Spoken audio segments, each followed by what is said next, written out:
پہلی بات اس حوالے سے ذہن میں رکھیں کہ ذی الحج یہ ایسا مہینہ ہے کہ اس مہینے کی اللہ تعالیٰ نے قرآن مجید میں قسم کھائی ہے، والفجر ولیال عشر والشفع والوتر۔ دیکھیں اللہ تعالیٰ کو کسی چیز پر قسم کھانے کی ضرورت نہیں ہوتی ہے، قسم کھانے کی ضرورت ہمیں پڑتی ہے اگلے کو یقین دلانے کے لیے، ٹھیک ہے نا جی۔ بیوی بات نہیں مانتی تو شوہر قسم کھا لیتا ہے، اولاد بات نہیں مانتی تو ماں باپ قسم کھاتے ہیں، ماں باپ بات نہیں مانتی تو اولاد قسم کھاتی ہے، ٹھیک ہے نا جی۔ قسم کھانے کا یہ جو رواج ہے یہ ہمارا ہے۔ اللہ تعالیٰ جب قسم کھاتے ہیں وہ کسی کو منوانے کے لیے نہیں کھاتے ہیں۔ اللہ تعالیٰ جب قسم اٹھاتے ہیں تو اس کا معنی یہ ہوتا ہے جس چیز کی قسم اٹھا رہے ہیں اس چیز کی اہمیت کو اجاگر کرنے کے لیے قسم اٹھایا جاتا ہے کہ قسم ہے اس چیز کی، یہ چیز اتنی اہم ہے۔ قرآن مجید میں بہت سی چیزوں کے اوپر اللہ تعالیٰ نے قسم اٹھائی ہیں۔ والتین والزیتون، قسم ہے زیتون کی اور قسم ہے انجیر کی۔ انجیر کوئی چھوٹی چیز ہے بھائی، زیتون کوئی چھوٹی چیز ہے، اللہ کی کتنی بڑی نعمت ہے۔ اسی طریقے سے اللہ تعالیٰ نے ان 10 دنوں کی اور 10 راتوں کی قسم کھائی ہے کہ والفجر ولیال عشر، قسم ہے فجر کے وقت کی اور قسم ہے 10 راتوں کی۔ والشفع والوتر، قسم ہے طاق کی اور قسم ہے جفت کی۔ یہاں مفسرین اکرام فرماتے ہیں کہ یہ جو 10 راتیں ہیں اس سے مراد ذی الحج کی 10 راتیں اور 10 دن ہیں، اور طاق اور جفت سے مراد یوم عرفہ کا دن ہے 9 ذی الحج، اور جفت سے مراد جو ہے وہ عید کے یہ جو ایام ہے یوم النحر، قربانی کے دن، یہ مراد ہے۔ تو ان 10 دنوں کی اللہ تعالیٰ نے قسم کھائی ہے، اور پھر سال کے 12 مہینے میں ان 10 دنوں کے اندر جو اعمال ہوتے ہیں وہ اللہ تعالیٰ کو سب سے محبوب اعمال ہے۔ ان 10 دنوں کے اندر جو اعمال ہوتے ہیں، جو عمل کیا جاتا ہے وہ اللہ تعالیٰ کو سب سے زیادہ محبوب ہوتا ہے۔ یہ 2-3 دن بعد ذی الحج شروع ہو جائے گا، ذی الحج کے جو پہلے 10 دن ہیں ان کی بات کر رہا ہوں۔ اور احادیث کے اندر یہ آیا ہے کہ جو شخص ان 10 دنوں کے اندر روزہ رکھ لیتا ہے اللہ تعالیٰ اس کو 1 سال کے روزے کا ثواب دیتے ہیں، 1 سال کے روزے کا ثواب اس کو ملتا ہے۔ اتنی فضیلت ان 10 دنوں کی ہے، اور ان 10 دنوں کی جو راتیں ہیں ان کی راتوں کی عبادت لیلۃ القدر کے رات کے برابر ہے، احادیث کے اندر یہ آتا ہے۔ یہ جو ذی الحج کے ابھی 10 دن آئیں گے ان کے، یہ ذی الحج سے پہلے یہ باتیں، حالانکہ میرا موضوع یہ تھا نہیں، کسی اور موضوع پر میں نے بیان تیار کیا ہوا تھا، لیکن جب میں نے سوچا کہ بھی ذی الحج، حالانکہ ذی الحج کے اندر بھی ایک جمعہ آ رہا ہے لیکن چونکہ اس میں ذی الحج شروع ہو چکا ہوگا، اب چونکہ ذی الحج میں 2 دن باقی ہیں، میں سمجھتا ہوں کہ ان دنوں کی اور ان راتوں کی فضیلت جو ہے 1-2 دن پہلے آپ حضرات کے گوش گزار کر دی جائے تاکہ ہم سب اس پر عمل کرنے والے بن جائیں، ٹھیک ہے نا جی۔ اور آپ کے لیے ضروری ہے کہ آپ ان باتوں کو آگے پھیلایا کریں۔ اچھا، ان 10 دنوں کے اندر جو ہے نا جی، ان 10 دنوں کے اندر ایک فضیلت ان 10 دنوں کی یہ ہے کہ ان 10 دنوں کے اندر 2 ایسے خاص عبادتیں ہیں جو پورے سال میں نہیں ہوتی، 2 ایسی خاص عبادتیں ہیں جو پورے سال میں نہیں ہوتی ہیں، اس وجہ سے بھی ان 10 دنوں کی بڑی فضیلت ہے۔ اب دیکھیں نا بھی، نماز ہے، نماز آپ پورا سال پڑھتے ہیں بھائی، روزانہ 5 نمازیں پڑھتے ہیں، اور پھر نوافل کا بھی اہتمام کرتے ہیں، یعنی پورا سال ہو سکتی ہیں نمازیں۔ اور روزے کو لے لیں، روزہ فرض ہے، رمضان میں ہوتا ہے، لیکن نفلی روزہ آپ کبھی بھی رکھ سکتے ہیں۔ زکوٰۃ کو لے لیں، زکوٰۃ سال میں 1 مرتبہ ہے لیکن نفلی صدقات آپ سارا سال ادا کر سکتے ہیں، ٹھیک ہے نا جی۔ اس طریقے سے قرآن کو لے لیں، قرآن آپ کبھی بھی پڑھ سکتے ہیں، ہر عبادت پورے سال میں کسی نہ کسی طریقے سے ہو سکتی ہے، لیکن ان ایام کے اندر 2 ایسی عبادات ہیں کہ جو پورے سال آپ نہیں کر سکتے ہیں، فرض تو دور کی بات ہے، نفلی بھی نہیں کر سکتے ہیں۔ اسی لیے ان 10 دنوں کی فضیلت بہت ہی زیادہ ہے۔ وہ عبادتیں کون سی ہیں؟ وہ عبادت جناب، ان میں سے ایک عبادت ہے حج کی عبادت۔ حج کی عبادت آپ پورا سال نہیں کر سکتے، حج کے اندر دیکھ لیں حاجی جو ہیں طواف کرتے ہیں، پھر اس کے بعد مینا جاتے ہیں، پھر اس کے بعد عرفات جاتے ہیں، پھر اس کے بعد مزدلفہ ہے، پھر اس کے بعد پھر مینا آتے ہیں جناب. یہ سارا حج کا پروسیس ہوتا ہے بھئی. اب آپ پورا سال عرفات کے میدان میں جا کر بیٹھ جائیں، آپ کو اس کا ثواب نہیں ملے گا. لیکن جب اللہ نے حکم کر دیا اس وقت آپ نہیں بیٹھیں گے تو آپ کا حج نہیں ہوگا. پورا سال جناب آپ مینا میں چلے جائیں، شیطان کو کنکریاں مارتے رہیں، اس کا آپ کو ثواب نہیں ملے گا، لوگ کہیں گے پاگل ہو گیا. لیکن حج کے موقع پر اگر آپ شیطان کو کنکریاں نہیں مارتے ہیں، مینا میں نہیں جاتے ہیں یا مزدلفہ میں نہیں جاتے ہیں تو آپ کا حج قبول ہی نہیں ہے. تو ایک عمل جو ان 10 دنوں میں کیا جاتا ہے پورے سال میں نہیں ہوتا، وہ عمل کون سا ہے جی بھائی؟ حج کا عمل ہے. اس حج کی وجہ سے جناب ان ایام کو اللہ تعالی نے فضیلت دی ہے. دوسرا عمل جو ان ایام میں سر انجام دیا جاتا ہے، دوسری عبادت، وہ ہے قربانی کی عبادت. قربانی کی عبادت یاد رکھیں، جو ثواب قربانی کا ہے نا جی، آپ عقیقے میں جانور ذبح کرتے ہیں، صدقہ کرتے ہوئے جانور ذبح کرتے ہیں، اس کو قربانی نہیں کہہ سکتے. قربانی وہی ہے جس کا اللہ نے حکم دیا ہے. سمجھ آ رہی نا؟ ہم لوگ نا اکثر دیکھا دیکھی مسلمان ہیں بھئی، کسی نے جس نے جو کہہ دیا اس کے پیچھے ہم چل پڑے. ابھی ہم کو یہ پتہ ہی نہیں ہے کہ قربانی ہے کیا. ہم سارا سال بکرے بھی ذبح کرتے ہیں، صدقہ کرتے ہیں اور اس کو قربانی کا نام دے رہے ہوتے ہیں. وہ قربانی نہیں ہے. قربانی یہ ہے جو ان 3 دنوں میں سر انجام دیا جاتا ہے. اللہ تعالیٰ نے اس کو قربانی کا کہا ہے، اس کے لیے قربانی کا لفظ استعمال کیا ہے. اور اس کا جو ثواب ہے پورے سال، چاہے آپ روزانہ 1000 بکرے ذبح کر کے دیتے جائیں، عید والے دن جو قربانی کی جاتی ہے اس کے ایک قطرے خون کے برابر بھی اجر و ثواب نہیں ملے گا. ٹھیک ہے نا جی؟ تو یہ میرے کہنے کا مطلب یہ ہے کہ یہ 2 ایسی عبادات ہیں جو ان ایام کے اندر جناب سر انجام دی جاتی ہے. ان ایام کے علاوہ وہ عبادتیں جو ہیں پورا سال جو ہیں نہیں ہوتی ہیں. اگر کوئی آدمی کرنا بھی چاہے تو نہیں کر سکتا، اس کا ثواب ہی نہیں ملے گا. ٹھیک ہے نا جی بھائی؟ تو یہ جو ہے نا جی ساری باتیں جو میں نے بتائی ہیں یہ 10 ذی الحج کے متعلق ہیں، یعنی ذی الحج کے پہلے 10 دن کے متعلق. اب جیسے ہی ذی الحج کا مہینہ داخل ہوتا ہے ہمارے لیے کیا حکم ہے؟ سب سے پہلا حکم جو ہماری طرف متوجہ ہوتا ہے وہ کیا ہے؟ جیسے ہی ذی الحج کا چاند نظر آ جائے، سب سے پہلا حکم ہماری طرف یہ متوجہ ہوتا ہے کہ اللہ کے نبی حضور نبی اکرم صلی اللہ علیہ وسلم نے فرمایا کہ جو شخص قربانی کرتا ہو اس کو چاہے کہ وہ اپنے بال اور ناخن نہ کاٹے. بال اور ناخن نہ کاٹے. یہ حضور نبی اکرم صلی اللہ علیہ وسلم کا حکم ہے اور مستحب عمل ہے، سنت عمل ہے. اب سوال یہ پیدا ہوتا ہے کہ بال اور ناخن نہ کاٹنے کا حکم کیوں دیا ہے؟ حالانکہ صفائی تو نصف ایمان ہے. بال بڑھ جائیں تو ان کو کاٹ لینے چاہیے، ناخن بڑھ جائے تو ان کو کاٹ لینے چاہیے، لیکن اس کے باوجود بال اور ناخن نہ کاٹنے کا حکم دینا، اس کے پیچھے لوجک کیا ہے، حکمت کیا ہے؟ علماء فرماتے ہیں اس کے پیچھے حکمت یہ ہے کہ یہ جو دن ہوتے ہیں نا جی، یہ حج کے دن ہوتے ہیں. حج کا عمل شروع ہو چکا ہوتا ہے، اور جو حاجی ہوتا ہے نا جی، حاجی کے اوپر کچھ پابندیاں ہوتی ہیں جن پابندیوں میں رہ کر اس نے حج کرنا ہوتا ہے. اگر وہ ان پابندیوں کو فالو نہیں کرتا ہے تو اس کا حج قابل قبول نہیں ہے. وہ پابندیاں کیا ہیں؟ بہت سی پابندیاں ہیں. ان پابندیوں میں 2 پابندیاں یہ ہیں کہ اپنے ناخن نہیں کاٹ سکتے ہیں اور اپنے جسم کے اوپر کوئی بال نہیں کاٹ سکتے.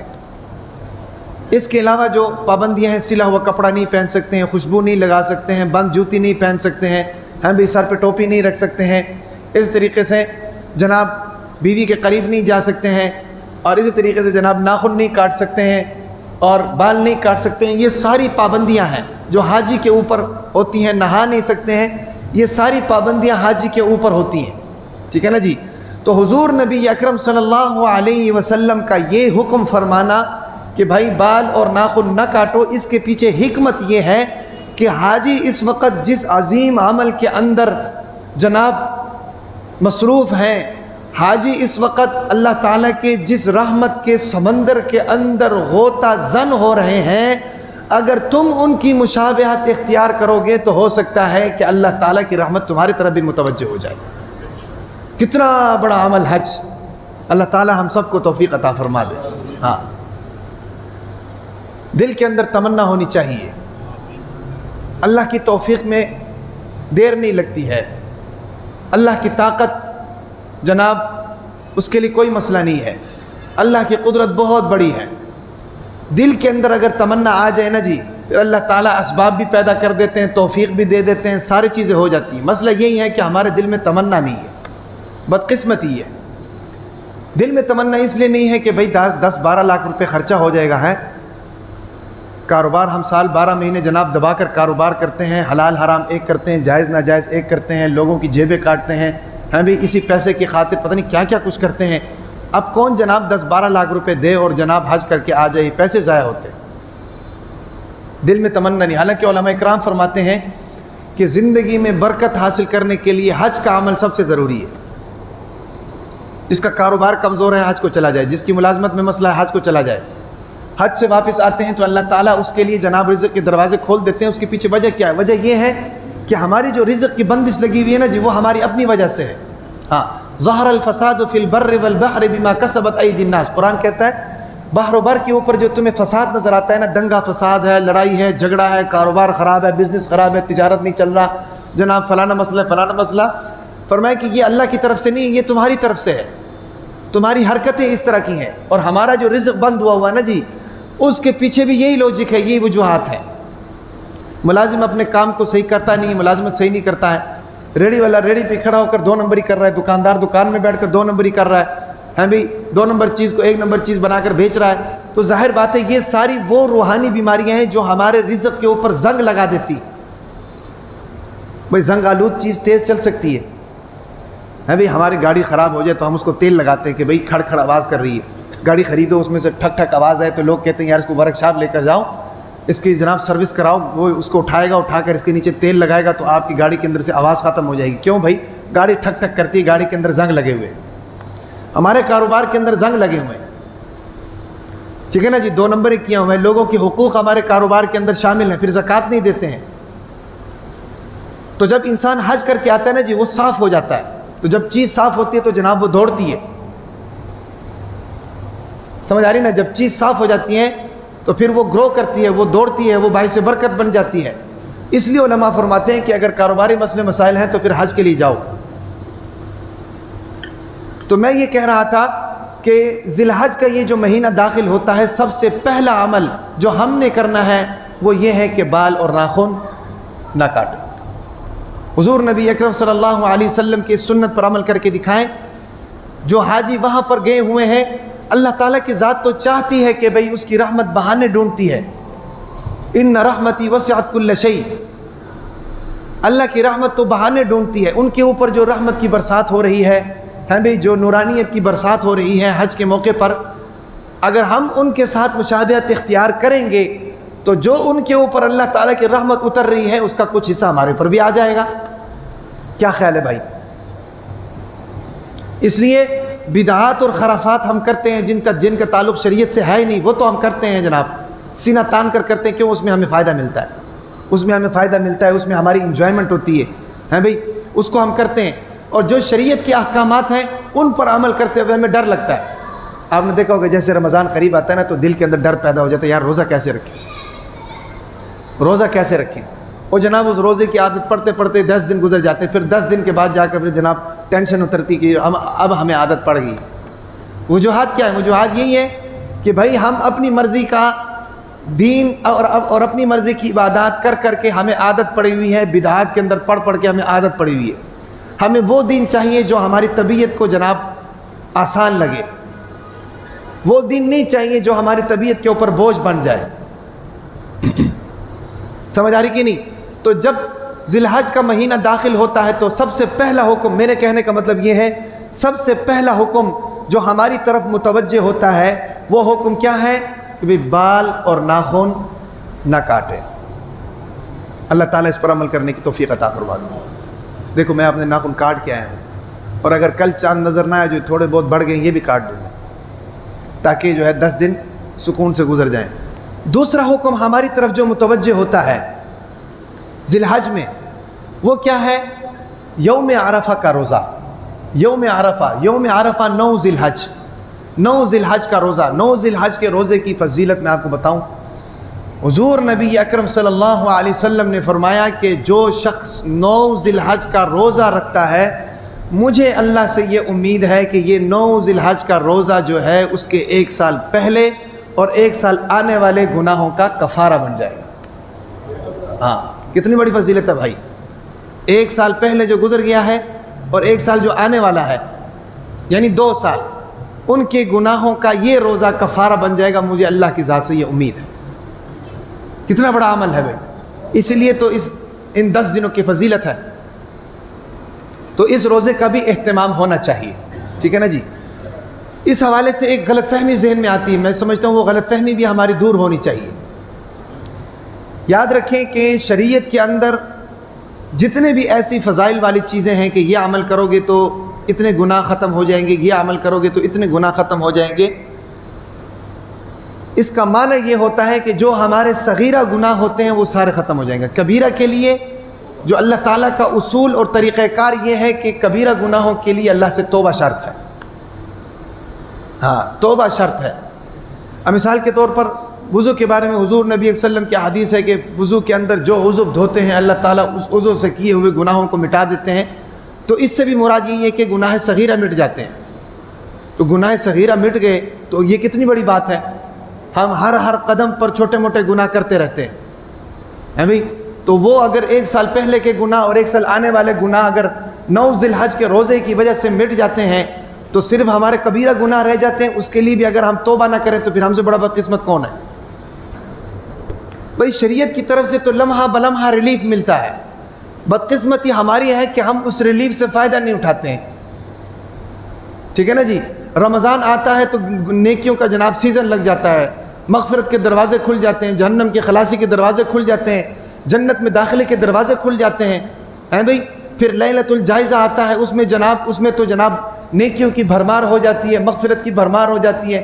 پھر عید الفطر کا دن آتا ہے، پھر شوال کے 6 روزے آتے ہیں، اور پھر جناب عید حج کے لیے جناب احرام باندھنا حلال ہو جاتا ہے، پھر جناب گناہ دھلتے رہتے ہیں، اور پھر 10 ذی الحج ہے، اور اللہ تعالیٰ کی رحمت کا جو سمندر ہے وہ تو جناب اپنے جوبن پر ہوتا ہے۔ بدقسمتی، کمزوری، سستی تو ہماری ہوتی ہے نا کہ بھئی ہم اس رحمت کے سمندر میں غوطہ زن ہونا ہی نہیں چاہتے۔ تو یہ جناب دوسرا کام ہماری طرف جو متوجہ ہوتا ہے ذی الحج کے ان پہلے دنوں میں، وہ 9 ذی الحج کا روزہ ہے کہ 9 ذی الحج کا روزہ رکھنے سے حضور نبی صلی اللہ علیہ وسلم نے یہ فضیلت عطا فرمائی ہے اس کی۔ تیسرا کام ان 10 دنوں کے اندر جو ہماری طرف متوجہ ہوتا ہے، جس کا کرنے کا حکم ہے، وہ کیا ہے؟ تکبیرات تشریق ہے۔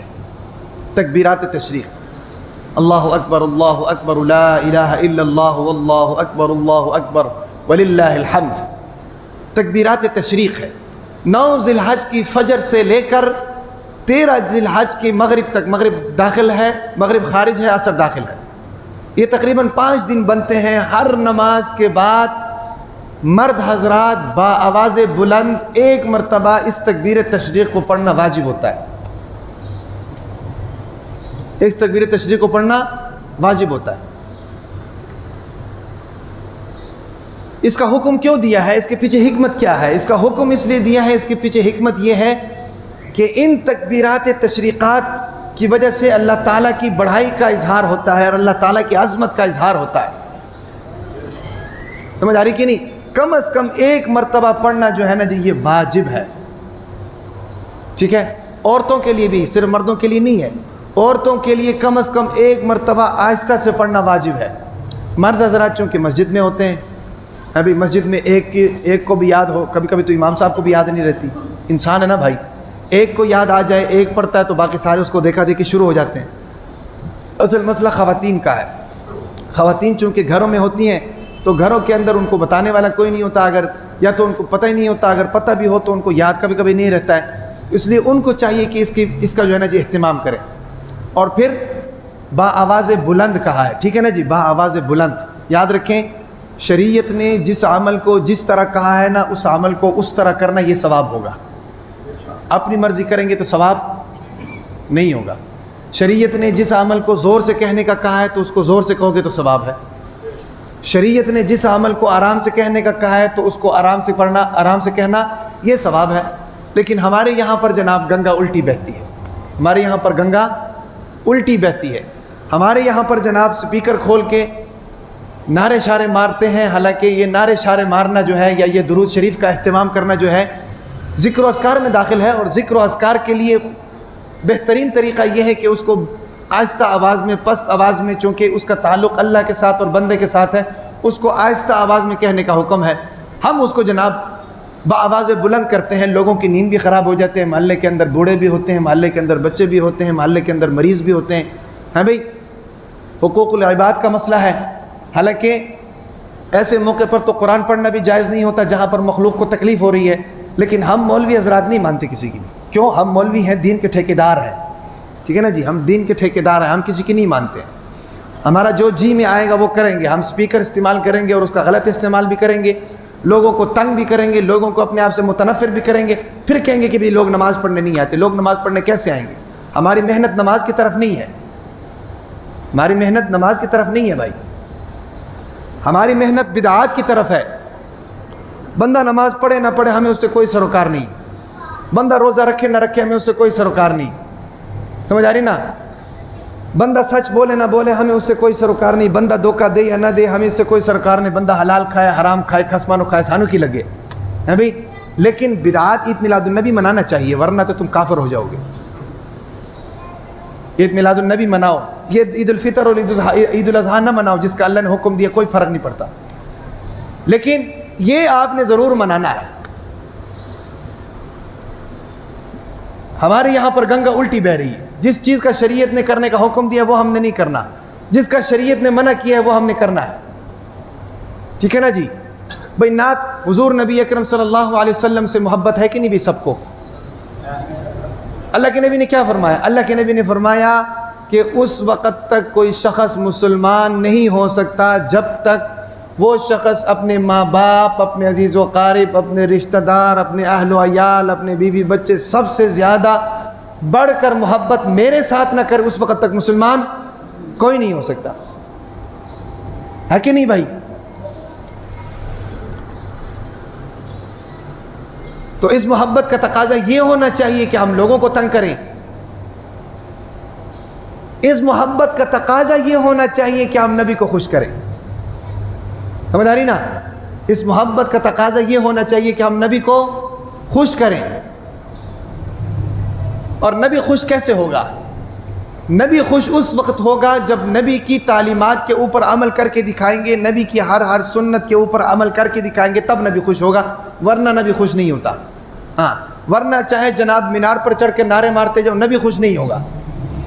نبی خوش ہوگا اس وقت جب 5 وقت نماز پڑھو گے، نبی خوش ہوگا اس وقت جب 1 نمبر کام کرو گے، نبی خوش ہوگا اس وقت جب جناب صبح شام نبی کی سنت پر عمل کر کے دکھاؤ گے، نبی خوش ہوگا اس وقت جب جناب درود شریف کا اہتمام کرو گے، نبی خوش ہوگا اس وقت جب پڑوسی کے حقوق کا خیال کرو گے، بیوی کے حقوق کا خیال کرو گے، ماں باپ کے حقوق کا خیال کرو گے، کاروبار میں 1 نمبری کرو گے، تجارت میں 1 نمبری کرو گے، ملازمت میں 1 نمبری کرو گے، نبی کے لائے ہوئے اس دین کے اوپر من اور عن پورا کے پورا عمل کرو گے، تب نبی خوش ہوگا، ورنہ نبی خوش نہیں ہوگا۔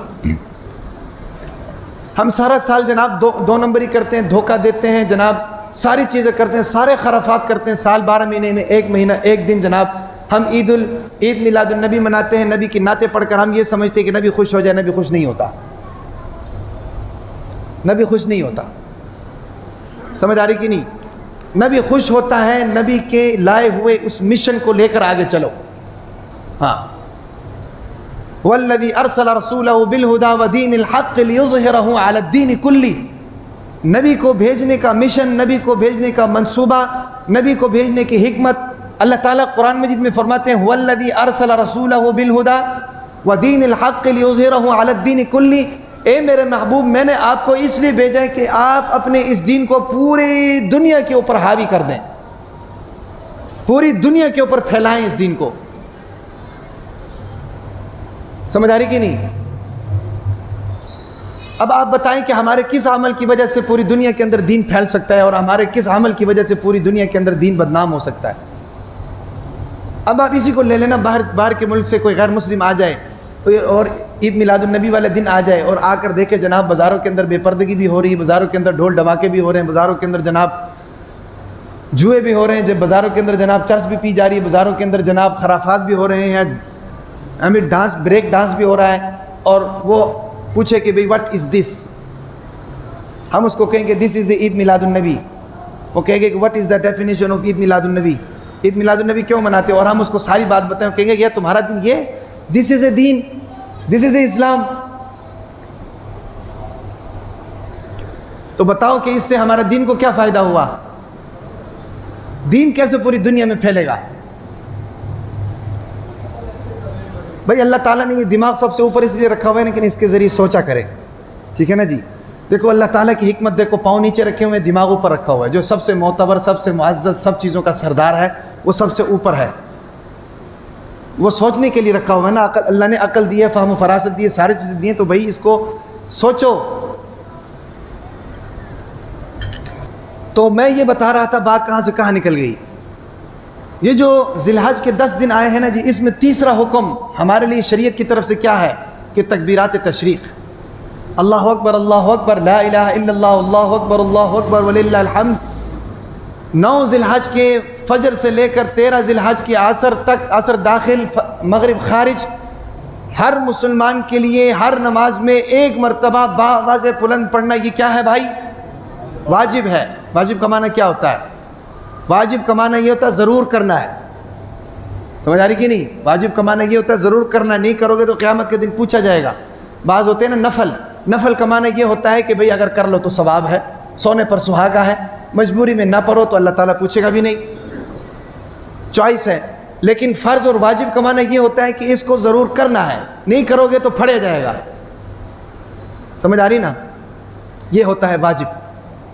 تو یہ تیسرا عمل جو ان ایام میں ہماری طرف متوجہ ہوتا ہے، ٹھیک ہے نا جی؟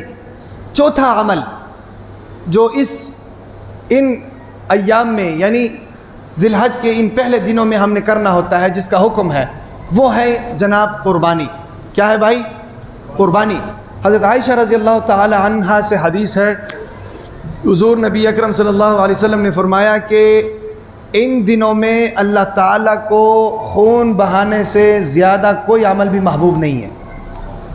ہاں، ان دنوں میں اللہ تعالیٰ کو جانوروں کا خون بہانے سے زیادہ، یعنی قربانی کرنے سے زیادہ کوئی بھی عمل محبوب نہیں ہے۔ ہاں، کوشش کریں، جن کے اوپر واجب ہے وہ تو قربانی کریں گے نا جی، ان کے لیے تو کوئی چھٹکارا نہیں ہے۔ ہاں، جن کے اوپر قربانی واجب نہیں ہے، جن کے پاس پیسہ نہیں ہے، کوئی پورا سال ان کے پاس ہوتا ہے، کچھ نہ کچھ جوڑ لیا کریں، اللہ تعالیٰ کی محبت کا تقاضا ہے۔ چلو آپ کے اوپر واجب نہیں ہے، اللہ تعالیٰ کی ذات آپ سے پوچھے گی بھی نہیں، لیکن اللہ تعالیٰ نے پیدا تو کیا ہے نا، ہزاروں نعمتوں سے نوازا ہے، اللہ تعالیٰ کی محبت کا تقاضا بھی تو ہے کہ بھئی اللہ تعالیٰ کے لیے اپنا مال لگاؤ، جانور قربان کرو۔